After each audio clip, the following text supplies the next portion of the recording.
Good morning, everyone. It's Tuesday, January 12th, coming to you live from Seoul. I'm Kim Mo-gyan. Before we get started, these are the stories we're following at the top of the hour. South Korea confirmed 537 new COVID-19 cases Tuesday, continuing its more recent trend below the 1,000 mark. As part of efforts to further curb the spread of the virus, President Moon Jae-in vowed to provide free vaccinations beginning February. U.S. House Democrats on Monday formally introduced their resolution for the impeachment of President Trump, charging him with incitement of insurrection for what they say was his role in last Wednesday's riots at the U.S. Capitol. And the world's biggest annual tech event, the Consumer Electronics Show, officially kicked off just hours ago. In line with the event, South Korean tech giants Samsung and LG introduced how their new products can make life at home better. We begin with the COVID-19 situation here in South Korea. The country reported 537 new cases Tuesday, continuing to linger around the 500 mark. With the downward trend, health authorities are looking into making adjustments to the social distancing measures, with any changes taking effect from Sunday. Of the new cases on Tuesday, 508 were locally transmitted and 29 were from overseas. There were 25 more deaths, bringing the death toll to 1,165.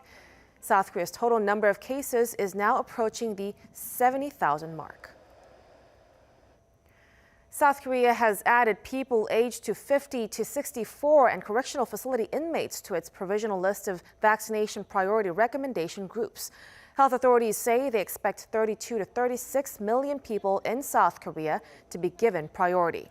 Having already announced it'll vaccinate all South Korean nationals free of charge, the government intends to finalize its plan by this month, as vaccines are set to start in February. The head of the Korea Disease Control and Prevention Agency said on Monday that it's unlikely individuals will be able to choose which vaccine they take. South Korea has secured vaccines for 56 million people from individual firms and the COVAX Facility Global Alliance program, which is enough for the entire population. Pfizer and Biontech aim to boost manufacturing capacity to deliver 2 billion COVID-19 vaccine doses globally by the end of this year. This is a whopping 54% increase from their initial goal of 1.3 billion doses. Biontech explained in a presentation Monday that the updated label now reflects the availability of 6 doses from each vial, up from the original 5 doses. It also added operations at its newly acquired production site in Western Germany will begin by the end of February, boosting capacity by 750 million doses per year. A team of experts from the World Health Organization is set to arrive in China on Thursday to investigate the origins of the COVID-19 virus. Together with Chinese scientists, the experts will conduct studies in the city of Wuhan, the epicenter of the pandemic's original outbreak. Our Chen Min-jung reports. A World Health Organization international team of experts is due to arrive in China on Thursday to investigate the origins of the COVID-19 pandemic. This comes after the green light was finally given by the Chinese government following prolonged negotiations between the two. China is willing to continue cooperation with the WHO and international experts and contribute to the global efforts to trace the origin of the virus.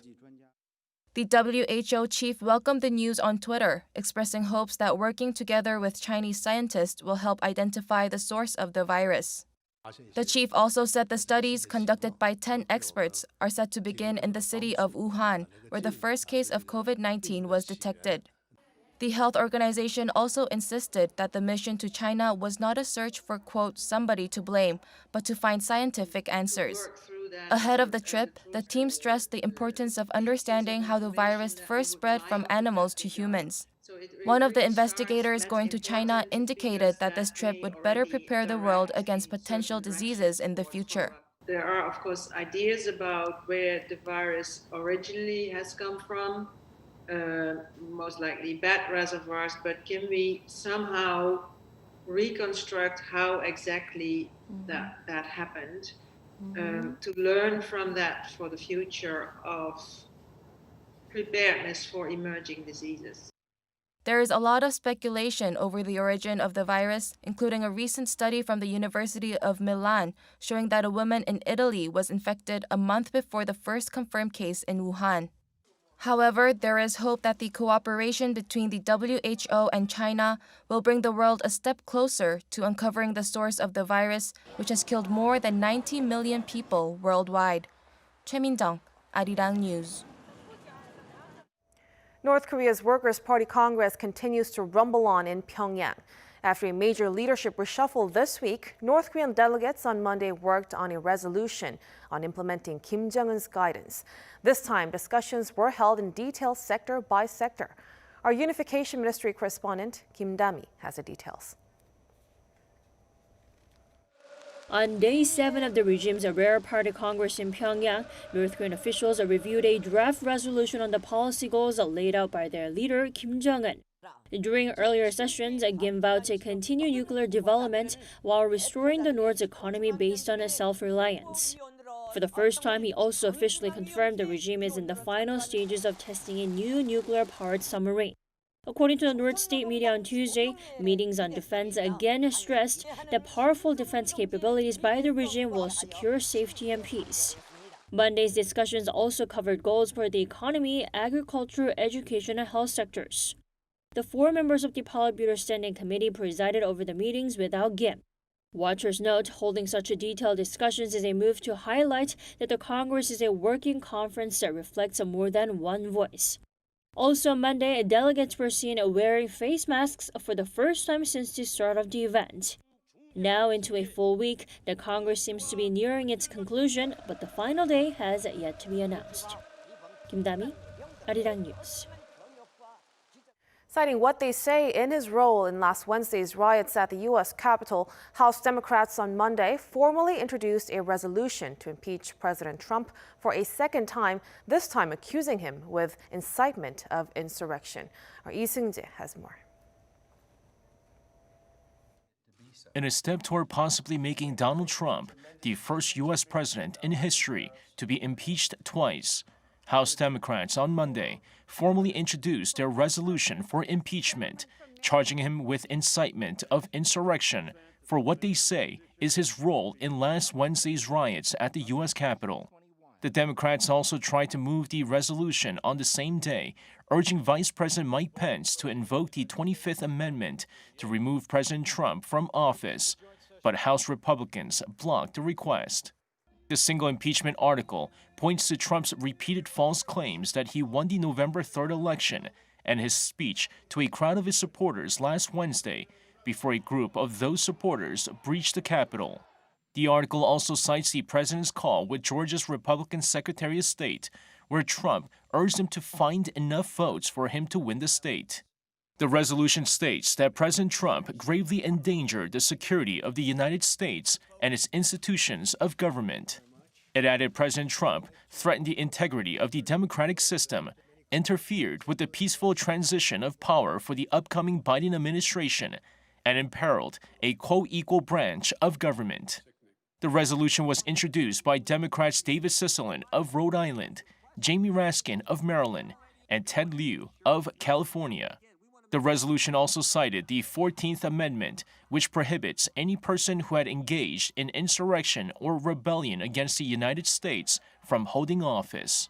House Republicans, however, are urging the Democrats against moving forward with the impeachment process, arguing it would be divisive in the face of Biden's call for unity. Despite this, 2 Republican senators have so far called on President Trump to resign in the wake of the chaos at the U.S. Capitol. Lee Seung-jae, Arirang News. The world's biggest annual tech event, the Consumer Electronics Show, has finally kicked off. As people spend more time at home during the pandemic, the 2 South Korean tech giants, Samsung and LG, displayed how their innovative technology can make life at home better. Our Peunji has more. Transparent and bendable display panels are no longer a thing of the future. The South Korean top-large OLED panel maker LG Display released its new 48-inch bendable OLED TV panels, which bend with just a click of a button at this year's CES. When watching TV, the screen stays flat. But for games, it can be curved to provide a stunning gaming experience. It doesn't even require any additional speakers, as cinematic sound is released through the vibration of the panel itself. The company also showcased its transparent TV screens and how they can be installed in restaurants to order food, on subway trains, and for educational purposes. Along with TVs, LG Electronics explained how their innovative home appliances can provide convenience to users while also giving a brief glimpse of what seems to be its new rollable phone. Our recent experience has redefined what it means to be at home. And that's why this year, when you say make yourself at home, we are not talking about staying content where we are with what we have. Instead, we're all about exploring new possibilities for all those essential values of home. The company unveiled products from wearable air purifiers to a refrigerator with a seamless design, with a window on your fridge that allows you to see through the door so that users can see what's inside more easily. The company also introduced its new artificial human named Rhea Kim, a 23-year-old female musician, who even gave a short presentation at the press conference. Another tech giant in the country, Samsung Electronics, also aims to bring convenience to everyday life with its products. Technology that helps you, that works all around you, that doesn't complicate life, but makes it better. From its customized refrigerator called Bespoke to a micro LED TV that fits seamlessly to the user's living space, Samsung said their innovations are designed to provide more personal and more intuitive experiences. It also introduced robots such as an AI-powered robotic vacuum cleaner and the Samsung Bot Handy, which can move around and do things like set the table and put away groceries. Samsung said this is just a glimpse of what the future looks like as robotics and AI adapts to us. 배은지, Arirang News. Now, the last 4 years of Donald Trump as American president have been deemed by his critics as lost years for U.S. diplomacy and leadership in the world. With numerous global challenges ahead amid the pandemic, as well as a rebuild of the world order, our Oh Soo-young spoke with the Financial Times chief economic commentator Martin Wolf on what efforts can be made and on South Korea's role.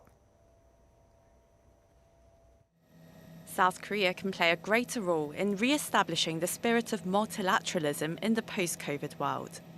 That's according to Martin Wolf, chief economic commentator of the Financial Times, in an interview with Arirang. So obviously everybody knows South Korea has done incredibly well in managing the pandemic, and European countries, North American countries, South American countries, and certainly including the UK, have done very, very badly. That surprised me. It surprised me the divergence was so massive. The COVID-19 pandemic has been regarded as a litmus test of sorts of Western powers and their values as countries struggle to make a coherent national response. Wolf said the virus has also highlighted the geopolitical leadership vacuum in the world, as major powers failed to show cross-border cooperation and some resorted to blaming each other for the virus. But as countries try to emerge strongly from the pandemic, Wolf stressed the need for multilateral cooperation in the face of countless global challenges, from public health and climate change to trade wars and dealing with an unpredictable China. He emphasised the role of middle power countries.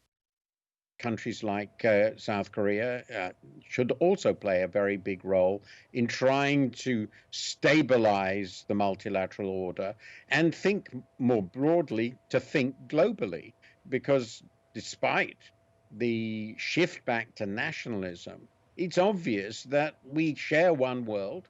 We do have one world economy to a significant degree. We can't change that. We share the world from an environmental point of view, and we have to cooperate, including, of course, with China. US President-elect Joe Biden has promised to put America back at the head of the table of global affairs. While Wolf says there's no question about the need for US leadership, he says the strength of it is less certain at this point. There isn't another leader, at least for the West, for the democratic world. If that's going to survive at all, really, it's not plausible that we can do without American leadership, or at least an enormously powerful American role. And we've experienced that with Mr. Trump. So I think there'll be a lot of goodwill towards him, and there will be a hope that it will work out. but it's going to be very difficult to restore the unquestioned primacy of the United States before the last 10 years, and particularly before the last 4 years. With or without US leadership, Wolf said structural problems across societies and widespread disillusionment with the pre-pandemic world order won't go away in 1 or 2 years, compromising both national and global unity in moving forward. Leadership remains a crucial role, yet with a lingering question mark in the post-pandemic world. Oh Soo-young, Arirang News.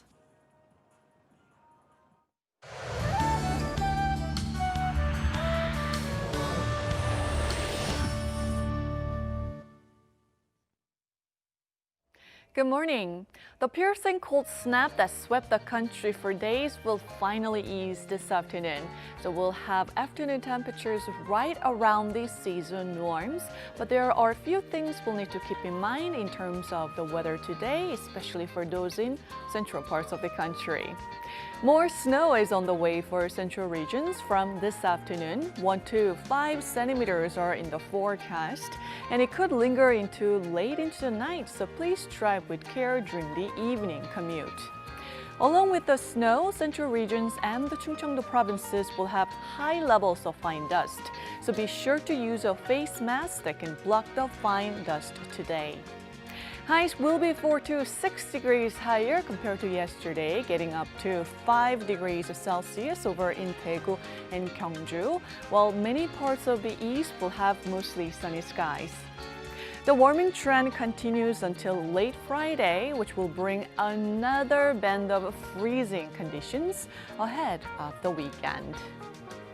That's Korea for you, and here's a look at the weather conditions around the world.